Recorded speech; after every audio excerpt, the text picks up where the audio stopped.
বাস, train, লঞ্চে ঘরমুখো মানুষের উপচে পড়া ভিড়, পথে পথে ভোগান্তির অভিযোগ। তবুও স্বস্তির দাবি কাদেরের? রাজধানীর হাটগুলোতে পশুর কমতি নেই, হাতে মাত্র 2 দিন থাকলেও কেনাবেচা কম, বাড়তি দামের অভিযোগ ক্রেতাদের। হজের মূল আনুষ্ঠানিকতা শুরু, মিনায় পৌঁছেছেন হাজিরা, কাল জড়ো হবেন আরাফাতের ময়দানে, রোববার পশু কোরবানি। এমপি আনার হত্যা মামলায় আদালতে গ্যাসবাবুর স্বীকারোক্তিমূলক জবানবন্দি, মিন্টুকে ঘিরেই ঘুরপাক খাচ্ছে যত রহস্য। দুর্ভোগের আরেক নাম উত্তর সিটির বাউনিয়া সড়ক, বৃষ্টি হলে তৈরি হয় জলাবদ্ধতা, বর্ষাকালে বাড়ি থেকে বের হন না বয়স্করা।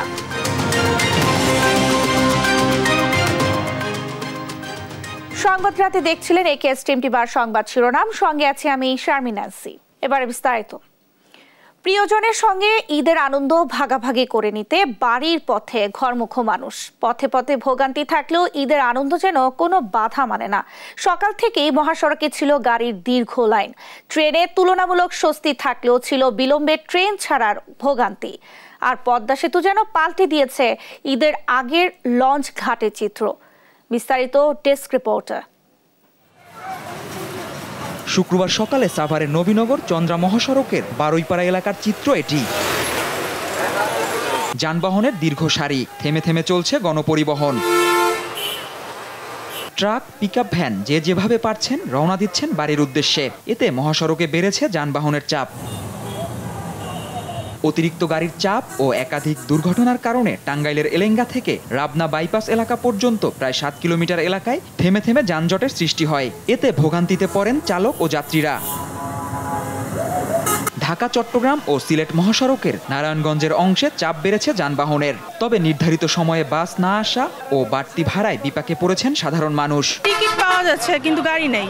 যেমন আমরা আসছি 8টার আগে, তো এই যে এখন গাড়ি আসলো।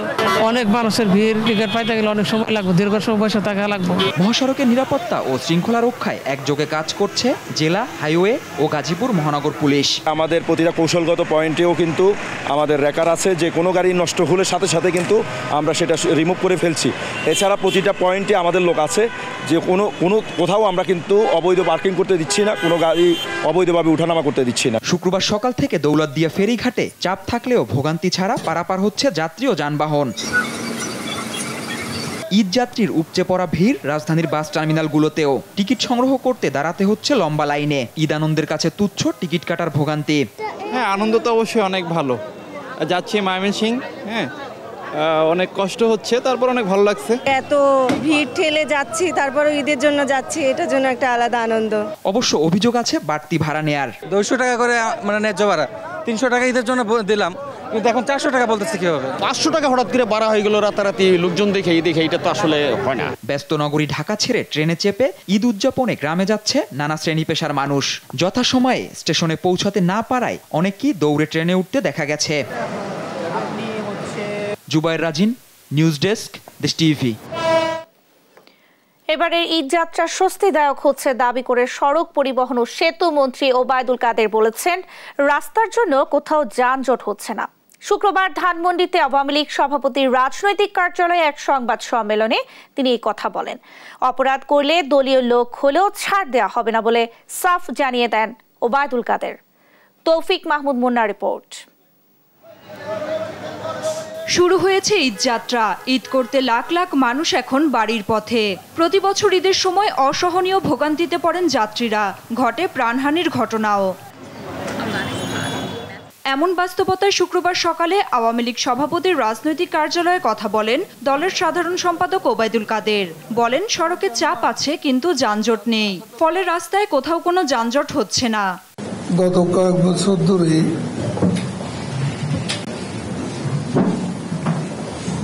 বাংলাদেশে ঈদ যাত্রা স্বস্তিকর হয়েছে। মানুষ স্বস্তির সঙ্গে গত ঈদ উল ফিতরেও ঘরমুখো মানুষ ঈদ যাত্রায় স্বস্তি পেয়েছেন। অভিযুক্ত হলে কাউকে ছাড় দেয়া হবে না জানিয়ে ওবায়দুল কাদের বলেন, দুদক স্বাধীন, বিচার বিভাগও স্বাধীন। আদালত, দুদক স্বাধীন, তারা তদন্ত করে যদি মনে করে ইনভেস্টিগেশন তার বিরুদ্ধে অভিযোগ পাওয়া গেছে, সেখানে মামলা করার স্বাধীনতা দুদকের আছে, আর বিচার করার স্বাধীনতাও বিচার বিভাগের আছে। আমি এটুকু বলতে চাই। যত্রতত্র পশুর হাট যেন রাস্তায় দুর্ভোগ সৃষ্টি করতে না পারে সেদিকে সতর্ক থাকতে সংশ্লিষ্টদের নির্দেশনাও দেন ওবায়দুল কাদের। দেখুন, ইনফ্লেশন নিয়ে। নাফিয়া ফারসানা, দেশ টিভি, ঢাকা। ঈদ যাত্রায় মহাসড়ক থেকে বিস্তারিত জানাতে সাভার ও গাজীপুর থেকে সরাসরি যুক্ত হচ্ছে সহকর্মী শাহিনুর রহমান এবং নজরুল ইসলাম। শুরুতেই চলে যাচ্ছে সাভারের সহকর্মী শাহিনুরের কাছে। শাহিনুর, মহাসড়কের সবশেষ পরিস্থিতি কি দেখছেন আর যানজট কেমন দেখছেন, বিস্তারিত জানাবেন। নেন্সি, আপনাকে ধন্যবাদ। আমি কিন্তু এই মুহূর্তে আছি আশুলিয়ার যে বাইপাল মোড়, এই বাইপাল মোড়ে আপনাকে যদি দেখাই যে সকাল থেকে কিন্তু আমরা দেখতে পাচ্ছি যে মানুষের চাপ এবং গাড়ির চাপ কিন্তু বেড়েই চলেছে, এমনটি কিন্তু আমরা দেখতে পাচ্ছি। সেই সাথে আপনাদেরকে জানিয়ে রাখি যে শিল্প অঞ্চল, কিন্তু এই শিল্প অঞ্চলে কিন্তু অনেক কারখানায় কিন্তু ছুটি হয়ে গেছে ইতিমধ্যেই, যার ফলে আমরা দেখতে পাচ্ছি যে সকাল থেকেই কিন্তু প্রচুর পরিমাণে লোক এবং যাত্রী বের হয়েছে এবং সেই সাথে আমরা দেখতে পাচ্ছি যে যার ফলে থেমে থেমে গাড়ি চলছে এবং বিশেষ করে বাইপাল মোড়ে আমরা দেখতে পাই যে আবদুল্লাপুর থেকে যে বাইপাল রুটটা আছে, এই রুটে কিছু গাড়ির চাপ বেশি থাকার ফলে কিন্তু থেমে থেমে গাড়ি চলছে, এমনটি কিন্তু আমরা দেখতে পাচ্ছি। আমরা দেখতে পাচ্ছি যে ট্রাফিক বিভাগের পক্ষ থেকে কিন্তু তারা দায়িত্ব পালন করছে নিরলসভাবে। সেই সাথে হাইওয়ে পুলিশ এবং ঢাকা জেলা পুলিশের পক্ষ থেকেও কিন্তু আমরা দেখতে পাই যে তারা দায়িত্ব পালন করতেছে। এবং আমরা যদি আপনাকে দেখাই যে চন্ডার থেকে যে বাইপাল বা নবীনগর চন্ডার যে মহাসড়ক, এই মহাসড়কেও কিন্তু এখন থেমে থেমে গাড়ি চলছে। এখন প্রচুর পরিমাণে গাড়ি আছে রুটে, যার ফলে যাত্রী কিন্তু থাকার পরে কাউন্টারে কিন্তু প্রচুর যাত্রী আছে এবং তারা কিন্তু অনেক গাড়ির জন্য অপেক্ষা করছে। আমরা একই খবর নিয়ে চলে যাব গাজীপুরের নজরুলের কাছে। নজরুল।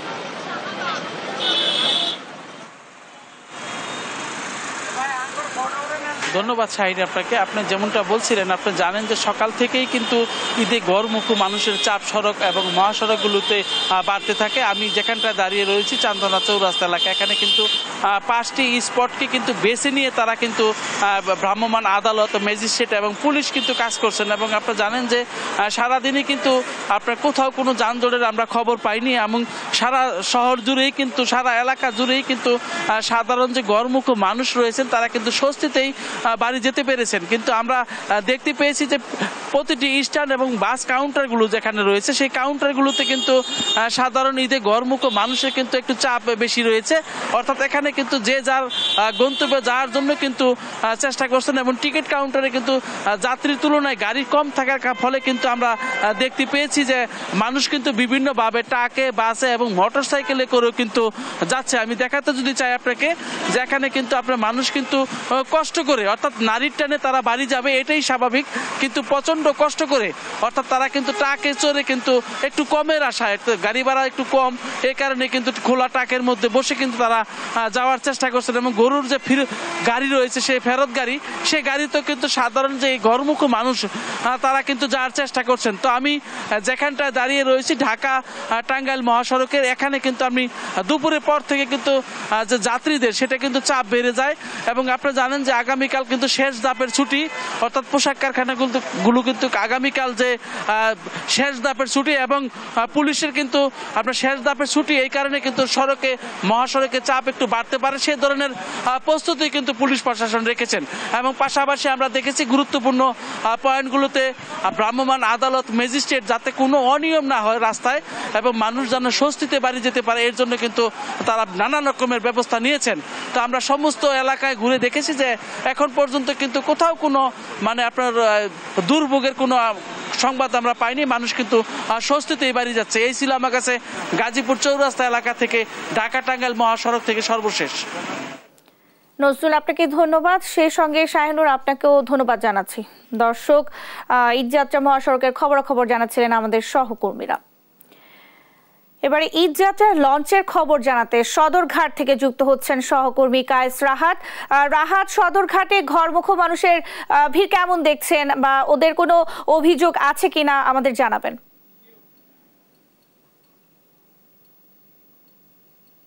ধন্যবাদ ন্যান্সি। যেমনটি জানেন যে ঈদের যাত্রার যে প্রথম পর্বটি, সেই প্রথম পর্বটি ইতিমধ্যে শুরু হয়ে গেছে এবং অন্যান্য যে আমাদের যোগাযোগ যে খাতটি রয়েছে, যেমন হচ্ছে সড়ক বা অন্যান্য রেল পথ রয়েছে, সেই পথের পাশাপাশি নৌপথেও কিন্তু আমরা দেখতে পাচ্ছি যে একটি উৎসাহ বা উদ্দীপনা দেখা যাচ্ছে। এখানেও মানুষের ভিড় আপনারা লক্ষ্য করতে পারছেন।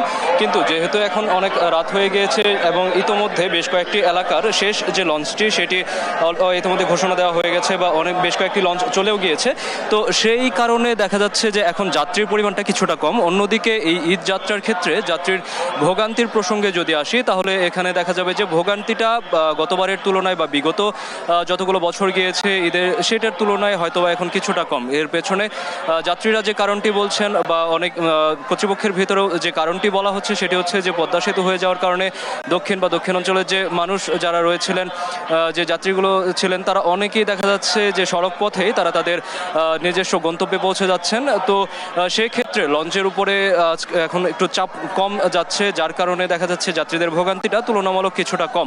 অন্যদিকে যাত্রীদের সাথে কথা বলে যে জিনিসটা আমরা জানতে পেরেছি, সেটি হচ্ছে যে এই ভোগান্তি অর্থাৎ রাস্তায় প্রচণ্ড যানজট, যেখান থেকে মানুষকে অনেকটা দূর পর্যন্ত হেঁটে এসে, অনেক লাগেজ নিয়ে হেঁটে এসে তারপর হচ্ছে তাদেরকে লঞ্চে উঠতে হয়েছে এবং সেই যে কষ্টটি রয়েছে বা ভোগান্তিটি রয়েছে, সেটিও কিন্তু অনেক যাত্রী বেশ হাসি মুখে মেনে নিচ্ছেন শুধুমাত্র বাড়ি ফেরার টানে বা বাড়ি ফেরার আনন্দে। তো এই ঈদ যাত্রা নিয়ে এখন তাদের যে ভোগান্তি বা তাদের যে অভিযোগগুলো রয়েছে, এদের ভিতরে শুধুমাত্র একটি যে অভিযোগ, সেটা হচ্ছে টিকিটের দামটি খুব বেশি না বললেও কিছুটা বৃদ্ধি পেয়েছে ঈদ উপলক্ষে। অন্যদিকে এখানে সদরঘাটে তারা যে মালামালটি পরিবহন করেন, সেই মালামালটি পরিবহনের ক্ষেত্রে বেশ কিছু সিন্ডিকেটের কথা বলেছেন যে যদি এই সিন্ডিকেটগুলো না থাকতো, নিজেদের মালামাল নিজেরা বহন করতে পারতো, তাহলে সেটা তাদের জন্য ভালো হতো। অন্যদিকে মালামালের নিরাপত্তা নিয়ে এখনও কিছুটা শঙ্কা রয়েছে যে ব্যবস্থাটি করা হোক না কেন, তারা মালামালের সংখ্যা কিন্তু এখনও প্রকাশ করছেন। এছাড়া বাদবাকি যে বিষয়গুলো আমরা দেখেছি, সেই বাদবাকি বিষয়গুলো নিয়ে আমরা এখন পর্যন্ত যে দেখতে পাচ্ছি যে ঈদ যাত্রার উৎসাহ উদ্দীপনায় সদরঘাট ঐতিহ্যবাহী একটি জায়গা এখনো বিদ্যমান। এই ছিল আমার কাছে সদরঘাট থেকে সর্বশেষ। রাহাত, আপনাকে ধন্যবাদ। দর্শক, ঈদ যাত্রা লঞ্চের খবরাখবর জানাচ্ছিলেন আমাদের সহকর্মী কায়েস রাহাত। রাজধানীর পশুর হাটগুলোতে পশু সরবরাহ ব্যাপক থাকলেও হাটে নেই তেমন ক্রেতার সমাগম। শুক্রবার সকাল থেকেই গাবতলী পশুর হাট ছিল ক্রেতা শূন্য। তবে কিছু কিছু ক্রেতা হাটে আসলেও শেষ সময়ে দাম কমার আশায় না কিনেই ফিরে গেছেন অনেকেই। তবে বড় গরুর তুলনায় মাঝারি আর ছোট গরুর দাম বেশি বলে অভিযোগও রয়েছে ক্রেতাদের। বিস্তারিত প্রতিবেদনে। গাবতলীর হাটে এই গরুটির দাম চাওয়া হচ্ছে 25 লাখ। বিক্রেতা জানালেন 13 লাখে ছেড়ে দিতেই 25 লাখ দাম হাঁকাচ্ছেন তিনি। তো দাম কাস্টমারে বলিচ্ছে না কো, আমি 15 লক্ষ বললে বলিচ্ছে যে 5 লক্ষ লাও, 6 লক্ষ লাও। তবে বড় গরুর তুলনায় বরাবরের মতো এবারও ছোট গরুর চাহিদা বেশি, সেই সুযোগটাও নিচ্ছেন ব্যাপারীরা। দাম বলছিলাম 2,50,000, ওনারা 2,10,000 পর্যন্ত বলে গেছে। না, আশা ছিল আর একটু মানে আর 10,000 টাকার ই ছিল, যদি 2,20,000 হতো তাহলে ছেড়ে দিতাম। 95 আছে। হ্যাঁ বলছে 74 বলছে, একটু বেশি চাচ্ছে। এটা আপনার 65 হলে ঠিক আছে আমার হিসাবে। এখন তাদের ব্যাপারের ব্যাপার, আমার হিসাব আমার কাছে লাগতেছে দাম সব গরুই দাম বেশি চাইতেছে। বড় গরু বেশি না ছোট গরু বেশি?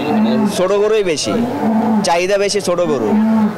আর মাঝারি ও ছোট গরুর দাম গতবারের চেয়ে প্রতিটিতে 30 থেকে 40,000 টাকা বাড়তি বলে অভিযোগ ক্রেতাদের। যে গরু গত বছর কিনছিলাম 2 লাখ কি 2,20,000 এরকম দামাদামি হয়েছিল, ওইগুলো এখন 3 লাখ, 3,20,000, 3.5 লাখ এরকম চাইতেছে। 40,000 টাকা বেশি।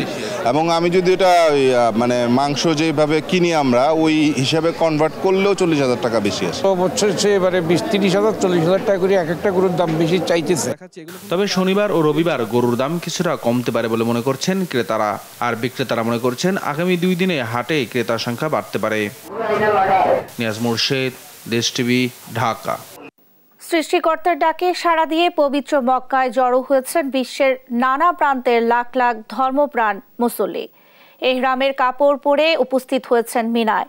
সেখানে জুম্মার নামাজ আদায় করেছেন তারা। কাল পৌঁছাবেন আরাফাত ময়দানে। বিস্তারিত আফরিন ময়ের ডেস্ক রিপোর্ট। বছর ঘুরে আবারও এলো পবিত্র হজ। প্রতি বছরের মতো এবারও বিশ্বের নানা প্রান্ত থেকে সৌদি আরবের মক্কায় জড়ো হয়েছেন লাখ লাখ ধর্মপ্রাণ মুসল্লি।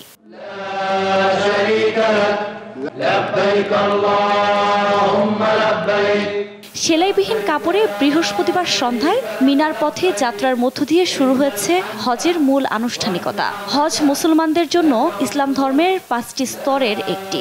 শুক্রবার 8 জিলহজ জুম্মার নামাজের আগেই মিনারে পৌঁছে নামাজ আদায় করেন মুসল্লিরা। পরদিন 9 জিলহজ সকাল থেকে জড়ো হবেন আরাফাতের ময়দানে। দুপুর থেকে সূর্যাস্তের আগ পর্যন্ত সেখানে অবস্থান করা ফরজ। আরাফাতের ময়দানে সমবেত হওয়াকে বলা হয় হজের দিন।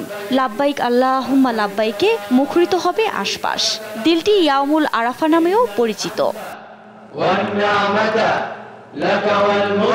ওই দিন সূর্যাস্তের পর আরাফাতের ময়দান থেকে যাত্রা করবেন মুজদালিফার পথে। ওই রাতে মুজদালিফায় খোলা আকাশের নিচে অবস্থান করবেন মুসল্লিরা। পরদিন শনিবার সকালে সূর্যোদয়ের পর জামারায় শয়তানকে লক্ষ্য করে পাথর নিক্ষেপ করবেন হাজিরা। 10 জিলহজ আল্লাহর সন্তুষ্টি লাভে পশু কোরবানি দেবেন মুসল্লিরা।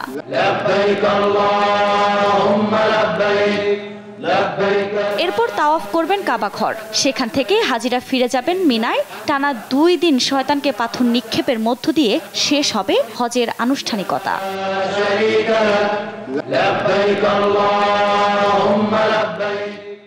আফরিন মৌ, নিউজ ডেস্ক, দেশ টিভি। এমপি আনোয়ারুল আজিম আনার হত্যায় একের পর এক বেরিয়ে আসছে চাঞ্চল্যকর সব তথ্য। এবার সন্দেহের মূল কেন্দ্রবিন্দুতে পরিণত হয়েছেন ঝিনাইদহ আওয়ামী লীগের সাধারণ সম্পাদক সাইদুল করিম মিন্টু। ডিবি বলছে, এমপি হত্যার পরিকল্পনা বাস্তবায়নে শাহিনের সঙ্গে হোয়াটসঅ্যাপে মিন্টুর কথা হয় একাধিকবার। এদিকে অপর সন্দেহভাজন আওয়ামী লীগ নেতা শুক্রবার আদালতে স্বীকারোক্তিমূলক জবানবন্দি দিয়েছেন। বিস্তারিত জানাচ্ছেন জুবাইর রাসিন। এমপি আনোয়ারুল আজিম আনার হত্যার ঘটনায় সবশেষ গ্রেপ্তার ঝিনাইদহ আওয়ামী লীগের 2 নেতাকে রিমান্ডে নিয়ে চমকপ্রদ তথ্য পাচ্ছে গোয়েন্দা পুলিশ। মূলত গ্যাসবাবুকে জিজ্ঞাসাবাদেই উঠে আসে সাইদুল করিম মিন্টুর নাম। এরপর তাকে গ্রেপ্তার করে রিমান্ডে জিজ্ঞাসাবাদ শুরু করে পুলিশ। ডিবি পুলিশের সন্দেহ রাজনৈতিক দ্বন্দ্ব থেকেই এই হত্যার পরিকল্পনা, যেখানে অর্থদাতা হিসেবে ঝিনাইদহ জেলা আওয়ামী লীগের সাধারণ সম্পাদক সাইদুল করিম মিন্টুকেই সন্দেহ করছে পুলিশ। এদিকে এমপি আনার হত্যার ঘটনায় আদালতে স্বীকারোক্তিমূলক জবানবন্দি দিয়েছেন ঝিনাইদহ আওয়ামী লীগ নেতা কাজী কামাল আহমেদ ওরফে গ্যাসবাবু। এদিকে ধানমন্ডিতে এক সংবাদ সম্মেলনে আওয়ামী লীগ সাধারণ সম্পাদক জানিয়েছেন, অপরাধ করলে বিচার হয়। সাইদুল করিম মিন্টুই তার সবচেয়ে বড় প্রমাণ। কিন্তু একটা বিষয় হচ্ছে,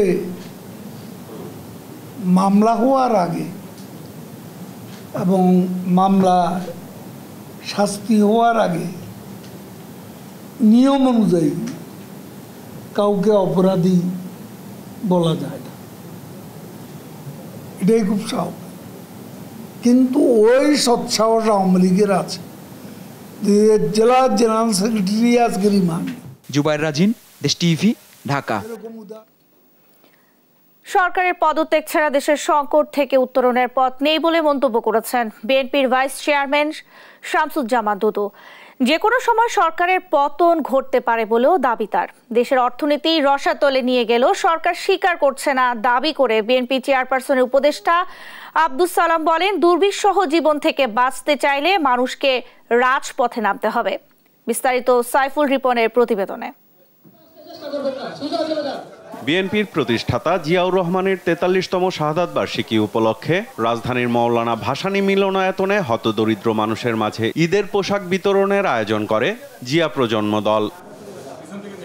এ সময় বিএনপি নেতারা বলেন, আওয়ামী লীগের লোক ছাড়া দেশের কেউ ভালো নেই। প্রশাসনের কর্তা ব্যক্তিদের দুর্নীতির দায় সরকারের বলে দাবি করেন তারা। এই সরকারের আমলে গণতন্ত্র নাই, মানবাধিকার নাই, হত্যা গুমের মাধ্যমে এবং গুলি গ্রেপ্তারের মাধ্যমে, মিথ্যা মামলার মাধ্যমে সরকার টিকে আছে, শুধু আইনশৃঙ্খলা বাহিনী দিয়ে এবং সরকারি কর্মচারী দিয়ে। এদেরকে ক্ষমতা থেকে না নামাতে পারলে এই দেশের অর্থনৈতিক ব্যবস্থা ঠিক হবে না। কারণ যে সময় মানুষ খাইতে পারতেছে না, আবার এই সময় দেখছেন আপনি যে কোটি টাকা দিয়ে আজকে গরু বিক্রি হয়, লক্ষ লক্ষ টাকা দিয়ে। কারা কিনে? ওই যে আওয়ামী লীগের সান্ডা পান্ডা যারা আছে বা এই যে ব্যাংকের থেকে যারা টাকা চুরি করে নিয়ে গেছে, তারাই আজকে সেগুলো করে। এই জালেম সরকারের হাত থেকে এই দেশের মানুষ আজকে বাঁচতে চায়, কারণ মানুষের জ্বালায় পোড়ায় মারতেছে, তারপরেও বলে যে না খুব ভালো আছে। বিএনপি চেয়ারপারসন খালেদা জিয়া ও প্রকৌশলী ইশরাক হোসেন সহ বিএনপির কারাবন্দী নেতাদের মুক্তির দাবিতে জাতীয় প্রেস ক্লাবের সামনে আয়োজিত অবস্থান কর্মসূচিতে অংশ নিয়ে বিএনপি নেতা শামসুজ্জামান দুদু দাবি করেন যে কোনো সময় হতে পারে সরকারের পতন। তথাকথিত নির্বাচন দেখিয়ে রাষ্ট্র ক্ষমতা দখল করেছে সেই সরকার বৈধ সরকার নয়। সেই সরকারকে অতি অবশ্যই পদত্যাগ করতে হবে এবং কেয়ারটেকারের হাতে ক্ষমতা হস্তান্তর করতে হবে। এছাড়া বাংলাদেশে যে সংকট তৈরি হয়েছে সেই সংকট থেকে মুক্তির আর কোনো পথ নেই। বিএনপি চেয়ারপারসন খালেদা জিয়া সহ বন্দী নেতাদের মুক্তি না দিলে আন্দোলনের মধ্য দিয়ে সরকারের পতন হলে তা হৃদয় বিদারক হবে বলেও হুঁশিয়ারি দেন নেতারা। আপনারা নিজেরাও জানেন না যে এই দেশ থেকে যদি একবার পতন হয় বিশ্বে আর কোনো জায়গায় আপনাদের আশ্রয় নেওয়ার মতো কোনো জায়গা থাকবে না। সাইফুল রিপন, দেশ টিভি, ঢাকা। এবার জনদুর্ভোগের খবর।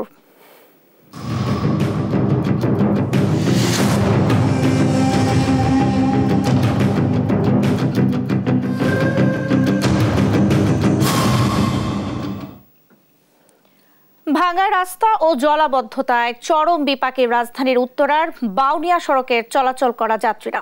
এই রাস্তা দিয়ে প্রতিনিয়ত যাতায়াত করে বিপুল সংখ্যক গাড়ি। বড় দুর্ভোগে পথচারীরা, শিশু থেকে বয়স্ক সবাই পড়ছে বিপদে। বৃষ্টি এলে ভয়ে বাড়ি থেকে বের হন না স্থানীয়রা। বিস্তারিত ইফতেখার রেজা রিপোর্ট। রাজধানীর উত্তর সিটির ১ নম্বর ওয়ার্ডের উত্তরা ৩ নম্বর সেক্টরের পেছনের বাউনিয়া এলাকা সিটি কর্পোরেশনের অন্তর্ভুক্ত হলেও দীর্ঘদিন সংস্কার কাজ হয়নি এ সড়কে কাজ না হওয়ায় চলাচলে দুর্ভোগ পোহাচ্ছেন এলাকাবাসী। একটু বৃষ্টিতেই সৃষ্টি হয় জলাবদ্ধতার, এতে চলাচলে সমস্যায় পড়েন এলাকাবাসী। আর শুষ্ক মৌসুমে উঠতে থাকে ধুলা। এই রাস্তায় বৃষ্টি হলে আমাদের চলাফেরা করতে খুব সমস্যা হয়, আঁটুর উপরে পানি আইসা পড়ে। অনেক কষ্ট হয় বাবা, এই যে দাগ দেখেন না, এই যে দাগ পর্যন্ত পানি হয়। বৃষ্টি হলে তো কোনো বলার মতোই না, বৃষ্টি হলে মোটামুটি নৌকা দিলে চলবে আর কি। অনেক কষ্ট হয়, একদিন মাজা হবে গেলে আসার বলে। রোগী পরিবহন সহ যান চলাচলে চরম দুর্ভোগে পড়তে হয় স্থানীয়দের। এ নিয়ে অভিযোগের শেষ নেই তাদের। ছোট বাচ্চা এবং বৃদ্ধদের খুব কষ্ট হয় চলাফেরা করতে বৃষ্টি হলে। আমাদের অনেক সময় কষ্ট হয়, অফিসে আসতে দেরি হয়, দেরি হলে বকাঝকা শুনতে হয়। বর্ষা এলে আমাদের চরম দুর্ভোগ। এই রাস্তায় প্রচুর পরিমাণ পানি ওঠে এবং আমাদের দোকানে ওভার পানি উঠে যায়। এলাকার শিক্ষার্থী থেকে বয়োজ্যেষ্ঠ সবারই সড়কে চলাচলে পড়তে হয় সমস্যায়। নগর পিতার কি কাজ, এ প্রশ্নও রাখেন তারা। আমার সমস্যা তো হবে, আমার শরীরে ব্যথা হবে, রিক্সায় জার্কিং হবে। সামনের চাকার বিয়ারিং চলে যায়, ঘন ঘন ভেঙে যায়, অনেক টাইমে ফরক ভেঙে পড়ে যায়, অনেক টাইমে প্যাসেঞ্জার দেখা গেছে বলা যায় আস্তে চালাও আস্তে চালাও। ইটার যে টুকরাগুলো এগুলো অনেক সময় শরীরে আইসা আপনার লাগে, পায়ে বিভিন্ন জায়গায় লাগে, আঘাত লাগে। বাতাস আসলেই ধুলাবালি বোঝা যায় আমাদের এলাকায়। স্থানীয় কাউন্সিলরের সাথে যোগাযোগ করা হলে জানান ঈদের পর শুরু হবে সড়ক মেরামতের কাজ। আমি রাস্তা করে দিব, আমি চেষ্টা করতেছি, কাজ হচ্ছে, মাননীয় মেয়র চেষ্টা করতেছে, টেন্ডার হচ্ছে, টেন্ডার কিছু রাস্তা হয়েছে, ঈদের আগে এই মুহূর্তে দিয়ে রাস্তা। এলাকাবাসীর আশা দ্রুত মুক্তি মিলবে এমন দুর্ভোগ থেকে। ইফতেখার রেজা, দেশ টিভি, ঢাকা। আন্দোলনের নামে বিএনপি জামায়াত সারা দেশে বৃক্ষ নিধন করেছে বলে অভিযোগ করেন পরিবেশ, বন ও জলবায়ু মন্ত্রী সাবের হোসেন চৌধুরী। রাজধানীর মুগদায় বাংলাদেশ আওয়ামী যুবলীগের উদ্যোগে দেশব্যাপী বৃক্ষরোপণ কর্মসূচির শুভ উদ্বোধন অনুষ্ঠানে এসব কথা বলেন তিনি। প্রধানমন্ত্রী শেখ হাসিনার স্বপ্নের সোনার বাংলাদেশ গড়তে হলে সবুজায়নের কোনো বিকল্প নেই, তাই সারা দেশে সবুজায়নের লক্ষ্যে সবাইকে উদ্যমী হওয়ার আহ্বান জানান তিনি।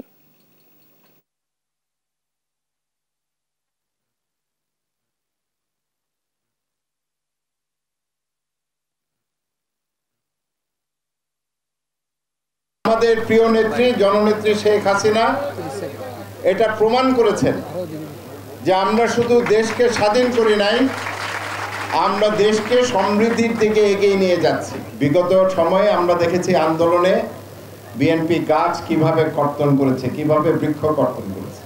এটাও কিন্তু আমাদের একটা সম্পদ। একটা বাস পুড়িয়ে দেওয়া আর একটা গাছ কাটা সমান অপরাধ।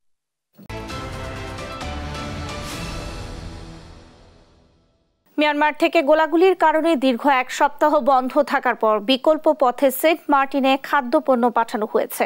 সেই সাথে কোরবানির ঈদ উপলক্ষে পাঠানো হয়েছে গরুও। কক্সবাজার নুনিয়ারছড়া ঘাট থেকে ছেড়ে যাওয়া ওই বিশেষ জাহাজে করে গেছে আটকা পড়া 250 মানুষ। তবে গতকাল বৃহস্পতিবার বেশ ঝুঁকি নিয়ে প্রায় 500 মানুষ টেকনাফ দিয়ে সেন্ট মার্টিন পার হয়। কক্সবাজার থেকে সহকর্মী সৌরভ দেবের তথ্যচিত্রে টুম্পা আফরোজের ডেস্ক রিপোর্ট। ট্রাকে ট্রাকে করে আনা হয়েছে চাল, ডাল, আলু সহ খাদ্যপণ্য। এসব পণ্য শ্রমিকরা তুলছেন জাহাজে। সকাল থেকে কক্সবাজারের নুনিয়াছড়া BIWTA ঘাট থেকে পণ্য ওঠানামার কাজ করছেন তারা। জাহাজে করে শুধু মালামাল বা খাদ্যপণ্য নয়, আটকা পড়া 250 মানুষও ফিরছেন সেন্ট মার্টিন দ্বীপে। এমন দুর্যোগে সহযোগিতা পেয়ে খুশি দ্বীপের মানুষ। আমি চিটাগং সরকারি সিটি কলেজের স্টুডেন্ট। ঈদে অবশ্য বাড়িতে যেতে হবে, জাহাজ নিয়ে যাওয়া হচ্ছে খাদ্য নিয়ে, দেন ওদের সাথে একসাথে যাওয়া, কিন্তু আসতে পারবো কিনা এখন এটাও শিওর দিয়ে বলতে পারতেছি না। প্রতি সপ্তাহে অন্তত যাতে একটা কার্গো জাহাজ আমাদের লাইনে সচল থাকে, যাতে মালামাল আসা নেওয়া করতে পারে। এদিকে জেলা প্রশাসনের আহ্বানে সাড়া দিয়েছে বেসরকারি মালিকানাধীন জাহাজ 12 আউলিয়া কর্তৃপক্ষ। শুক্রবার দুপুর 2টায় সেন্ট মার্টিনের উদ্দেশ্যে ছেড়ে যায় জাহাজটি। মানবিক মুহূর্তে আমরা দূরে থাকতে, চুপ করে থাকতে পারি না, সেই দৃষ্টিকোণ থেকে এবং জেলা প্রশাসকের মহোদয়ের আন্তরিকতায় আমরা সাড়া দিয়েছি। জেলা প্রশাসন কর্মকর্তা জানান, সরকারি এবং বেসরকারিভাবে পাঠানো খাদ্যপণ্যতে দ্বীপের মানুষের 1 মাসের ঘাটতি পূরণ হবে। ইমার্জেন্সি আমাদের এখন মানুষের বাঁচানো দরকার আমাদের আর কি, যেহেতু সব কথা উঠছে আমাদের, যদি সংকট নেই বাট মানুষ কথা হচ্ছে, মানুষ খাবার নেই, আমরা খাবার ব্যবস্থা করেছি আর কি, আমরা শিপ ব্যবস্থা করেছি, মানুষ যাচ্ছে, যারা যাওয়ার প্রয়োজনে তারাই যাচ্ছে। কিন্তু জাহাজে করে দ্বীপে পাঠানো হয়েছে 75 টন খাদ্যশস্য। এতে রয়েছে 5টি গরু এবং 300 শুকনো খাবারের প্যাকেট। বিভিন্ন ব্যবসায়ী বিক্রির জন্য নিয়েছেন 80 টন খাদ্যপণ্য, 130টি গ্যাস সিলিন্ডার এবং 30 কার্টুন ঔষধ। এছাড়া বিভিন্ন বাহিনীর জন্য নিজস্ব ব্যবস্থাপনায় মালামাল ও খাদ্যপণ্য নিয়ে যাওয়া হয়েছে। নিউজ ডেস্ক, দেশ টিভি।